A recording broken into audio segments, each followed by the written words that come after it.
বৃহস্পতিবার গভীর রাতে ভয়াবহ অগ্নিকাণ্ড পশ্চিম মেদিনীপুরের পিংলা থানার বরিশা এলাকায়। রাত প্রায় 1:45টার সময় আচমকাই আগুন ধরে যায় এলাকার একটি বেকারিতে।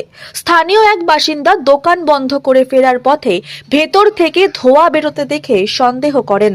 কিছুক্ষণের মধ্যেই সেই ধোঁয়া ভয়াবহ আগুনে রূপ নেয়। তিনি চিৎকার করে প্রতিবেশীদের খবর দেন এবং সঙ্গে সঙ্গে পুলিশে ফোন করেন। খবর পেয়ে দ্রুত ঘটনাস্থলে পৌঁছে দমকলকে জানায় পিংলা থানার পুলিশ। অল্প সময়ের মধ্যেই দমকলের একটি ইঞ্জিন এসে আগুন নেভানোর কাজ শুরু করে।